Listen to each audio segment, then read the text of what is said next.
Well, we're back at it again, Reject Nation. It's Greg Alba here. And I'm John Humphrey. Today is December 11th, the time we're filming this review. Thank you to Disney for letting us attend one of your screenings of Star Wars The Last Jedi, people. Still don't have access to the channel, so not sure when this video is actually going up. Hi from the past. Hello. And just to give you guys a heads up, this is going to be a non-spoiler review, and I feel like it's going to be really challenging to talk about this movie without spoiling something. But don't worry, we edit, so we'll make sure we don't spoil anything for you guys. But we will be doing a spoiler review a little bit later on in the week, so keep your eye out for that. Now, before we hop into this review, I wanted to give a shout out to the Real Rejects video sponsor, and that is the app called Stardust. Stardust is this awesome app that allows you to do 30-second reactions for any film, TV show, or trailer. John and I have been using it a lot, and one of the main reasons we use it, especially for movies that we just watch, is it gives you an overall consensus of what we thought in 30 seconds. And plus, it's just fun to do 30-second movie reviews. I used to love that idea of doing that on YouTube. It's a good challenge, especially for something like Star Wars. So if you don't want to watch our full movie review, or you want to get our quick highlights of what we think before our review is out, or you want to know what we think of stuff that we wouldn't necessarily review on the channel, yeah, make sure to download the Stardust app and follow us at The Real Rejects first, people. A lot of your favorite YouTubers are using it, including us. Come on out. All right, here we go. Star Wars The Last Jedi. What can I really tell you guys? It sucks. It's one of the worst. No, it's... Yeah.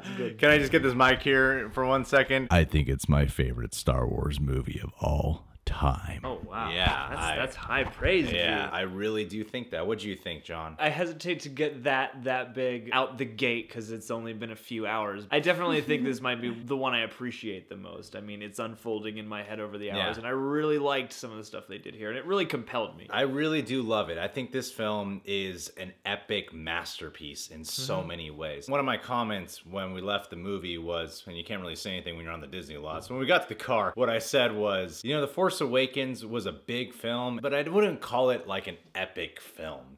This one to me feels like an epic. It feels like the war in Star Wars. Yeah, it feels kind of Lord of the Rings scale, but for Star Wars. I really don't want to spoil anything, so whatever I say, I'll try to link it to knowing that the trailers already hinted at that or gave it away. And this film, you have essentially like 3 different stories going on in this movie that are all intertwining. It's a super crazy adventure because it starts off big. As it goes, you realize even though the movie started off big, it's really a build-up film. Because there's so much story they're encapsulating, and what's crazy about this movie is you got 3 different main stories. By the time it all comes to the end, you're like, wow, that was smoothly told. You know, it never felt like over convoluted. You never got a sense that they didn't care about any of the characters. In fact, I felt like they made a lot of characters even better this time around. And there's a big sense of tension I got out of it because there's so many moving parts that are all kind of heading in the same direction. There are no like subplots that aren't related to the main conflict at hand, you know? So it does make it feel like the tension of a battle, you know, like of a war. My favorite parts of this movie have to be with Luke and Rey. Luke and Rey and Kylo Ren, actually, which is weird because I wasn't the biggest Kylo fan. I really wasn't. But then when I walk out of this and I'm like, dude, he is one of the strongest they have. Adam Driver kills it in this role, and I felt like what they gave him to do here, excellent. You know, you watch the trailers and you're like, they gave a lot away. And then you watch the movie, you're like, they didn't give anything away. You know? They're good at kind of teasing at you like that because it's a dense movie, and I was not expecting that. And it subverted my expectations a lot of the time, and Kylo is exemplary of that. You know, he compelled me a lot, and he's got a surprisingly nuanced sort of storyline. You know, and I loved where that went. I really felt like we got to understand Kylo at a much deeper level other than Darth Vader 2.0. And I mean, he's grown up some from like the kind of punk that he sort of was in the first one. You know, he only smashes one, you know, lighty panel in this movie. And what's fascinating about it is when he first takes off the mask in Force Awakens, a lot of people laugh. And you're like, when you see him, you're like, this guy, Mop really? top over here. And he just seems like a whiny dude as the rest of Force Awakens progresses. And in this movie, he doesn't really have the mask for a good chunk of his scenes. And he's so much better. You know, yeah. Like I buy him. I'm like, I believe this Kylo guy. I wasn't expecting to walk away from this film raving about Kylo Ren, but damn does he kill it. Rey, man, what they do with her and Luke. Luke is excellent in this film. He is excellent, and the scenes he has with Daisy Ridley are so damn good. I could see how it's reminiscent of Empire Strikes Back because you get a lot of focus on what it means to be a Jedi and who you are as a Jedi, and then you know, Luke and Rey, semi-reminiscent of something like Yoda and Luke in Empire Strikes Back. And then you also got... wholly different dynamic. Oh, totally. One of the other, you know, really strong parts of the movie is sort of watching that play out from another angle. And that's when it starts feeling like its own thing and it doesn't have that Force Awakens, New Hope syndrome. I really feel like Rian Johnson understood the depth of what it means to be a Jedi. And it was really cool to get back to that in this specific film. Yeah, the Jedi religion. Yeah, you call it that. Yeah, Jedi religion. Seeing the training sequences and seeing their I don't want to give anything away because it's like everything you see in the trailer, it's all there in the movie. Things you wanted from the trailer, it's all there, but there's so much more and a lot of surprises that keep coming at you. And Poe, you know, Oscar Isaac, I kept thinking about how in the first movie, everyone was like, man, Oscar Isaac's really underused in this movie. And then here, he is used to great effect. From the very beginning of this movie, you're like, oh, they already improved Poe. Yeah, totally. And I really liked what they did with his arc as well. Like, again, I'm not going to give the major themes away, but he's, again, used in a way that sort of subverts your expectations while also giving you the type of character you want from him, you know? That's across the board for this movie. And he's awesome. What I've been saying for the longest time about Force Awakens was I always felt that, I was saying this before even the trailers for Last Jedi came out, was that The Force Awakens was intentionally doing familiar setup so they could come at us with surprises in the sequels. I had a strong feeling that this was all part of their master plan. Like, yeah, let's introduce The Force Awakens, have a couple of new things in there, but give a sense of familiarity with A New Hope, and then we'll really start twisting the tables around and turning everything upside down in the sequels. And that's exactly what they've done here. And you see that just alone with the characters. And this film introduces a new character played by Kelly Marie Tran, who you might have seen on College Humor. She's this Asian woman who is, I don't want to... Like, you didn't see any of her in the trailer. All I want to tell you guys is that she's in the movie, and she's really freaking good. Yeah, she's one of the highlights of this movie. And her involvement in the storyline makes another beloved character so much more interesting. Absolutely. And you also see Emperor Snoke in the trailers. You get some pretty damn good scenes with Snoke in this movie. Yeah, and Andy Serkis, dude. Award that man. Award this man. You know, just because his mocap doesn't make it any less, because everything he does for mocap is exactly what he would do without mocap. It's got a camera pointed at your face to make sure it gets all your face motion. To me, mocap is just another form of makeup. Like when you see Gary Oldman in The Darkest Hour, it's like you're not gonna go, well, he's under all that makeup, that's why he did such a good job. You know, he kills it as Snoke in this movie. It's cool because Force Awakens sets him up. You really get a much better idea of who Snoke is in this movie. Andy Serkis kills it, man. He is intimidating. He's creepy. You really believe the menace and the power of this guy. And another character that I was surprised by, that I even enjoyed watching him more. It was Domhnall Gleeson, General Hux. Yeah, well, the thing is, this movie made him funnier. Has to me a surprising element of humor throughout. Again, sort of subverting my expectations in different moments because through a few characters, but especially General Hux, there isn't like an underlying humor in his semi-bitchness. I mean, they don't do a Marvel thing where it's like this film is jam-packed with humor. Yeah. He's not like a bumbling moron, but there is, you know... There is some very intentional, humorous moments. And it comes from the character and from his status and stuff like that. And you don't see him in the trailer. You know he's in the movie. He's credited on IMDb. Benicio del Toro is his character named DJ. Won't give anything away about the guy, but Benicio fits into this world pretty well. It dawned on me, I'm like, oh yeah, he's in Guardians, and now he's in this. And they're very different characters. Kind of guy. They're very different characters, and Benicio gets, I can't give it away, but it's like the cool Benicio that I grew up watching. It harkened back to that time where you're like, oh, I guess they just kind of let him do whatever. They let him experiment with the role. It was a nice, like, eccentric performance, you know, to help add flavor. Carrie Fisher. Carrie Fisher. What was cool about Carrie Fisher, of how Rian Johnson specifically wrote for her, whenever you get into a moment where you're like, oh, she's gone. Like, it can tug at your heart.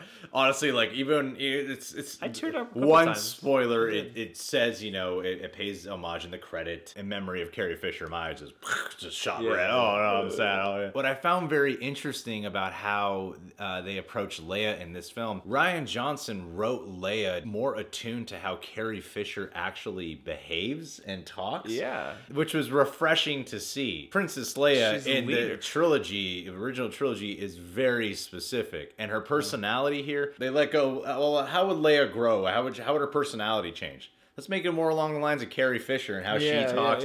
So Carrie Fisher got to be more like herself, but it totally fits because she's our Princess Leia. And I love the usage of her in this movie.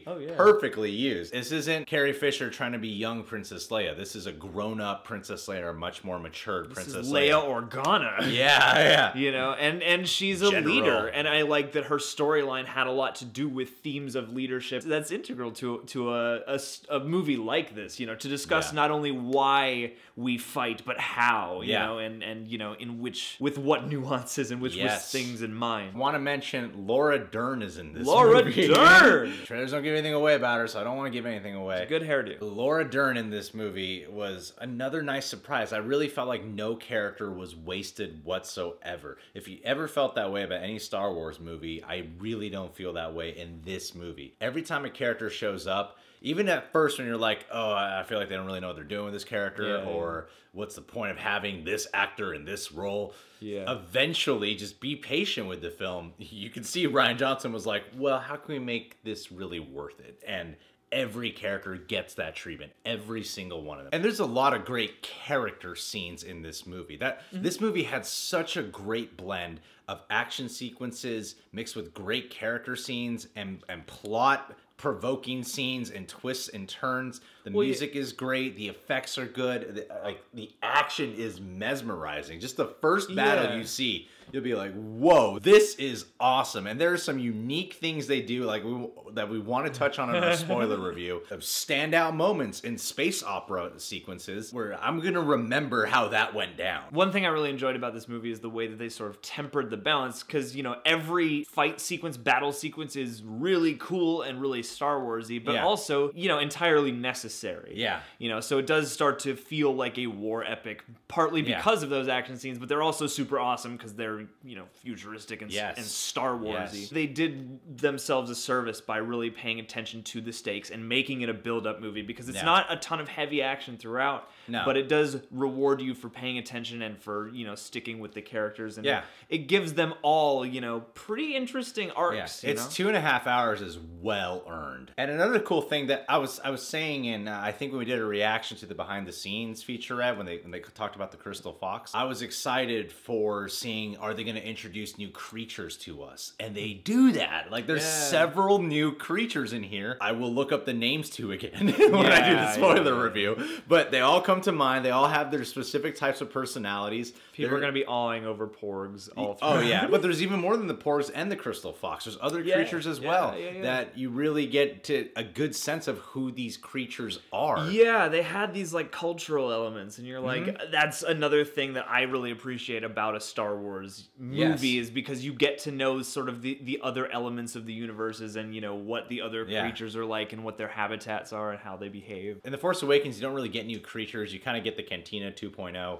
and then you get Maz, and that's about as far as it really goes. I guess I know there's more for you hardcore Star Wars fanatics. I'm just saying, like, for general audiences, there might be characters, there's creatures in this specific movie that are like, they played a purpose, and you're gonna remember who those creatures are. Like, I can reference them and be like, oh yeah, I remember that creature. The hand-to-hand combats are great. Gun battles, the ship sequences, the lightsaber sequences, dude. The Jedi felt like warriors in this movie. They felt like samurai. I loved it. And every lightsaber sequence, again, they didn't overuse them or anything. It wasn't a gimmick. It's like every time a lightsaber turns on, it's a moment. It's a moment. It means something. Yeah, and that's something that really caught me up in the Star Wars-ness of the experience, you know. And I said it from the trailers, and I think this is this is easily the best looking Star Wars film we've ever gotten. The way this looks is it's striking. It's art. This feels like an artistic blockbuster to me. Yeah, well, everything is really designed, you know, just like a Star Wars movie ought to be and always is. You know, it's the imagination of the different worlds you're seeing and the different machinery and how everything works is so detailed and so vast. And they do a great job of balancing out what their CG elements are and their practical elements are. And it feels like a real lived-in universe. And with a story that's as immediate as this one is, sort of you're watching one situation kind of ripple out and get better and worse until it all culminates, and it does so with a nice balance, I think, and a good pace. Felt like an appropriate middle segment of something, but also felt like, you know, its own piece. Yeah, it's the closest comparison you can give is like Empire or like a Lord of the Rings installment. Yeah, like this is Two Towers. Yeah, this is Helm's Deep. I really appreciated the way that they wrote this and the way that they captured it. Everything is sort of in service of the whole idea. Every element is honed, and the music also. Beyond the classic score elements, the new stuff is great too. I wouldn't even call it a darker Star Wars movie. I would call it a heavier Star Wars movie. Like, I think Rogue One's a bit darker. This was just heavier. The weight and the stakes of the situation are high and in a palpable way, and the music matched that too. Absolutely. And John Williams, man, he's still doing it. Still killing it. Still making it and happen. There's some excellent sound design in this film. All the technical stuff is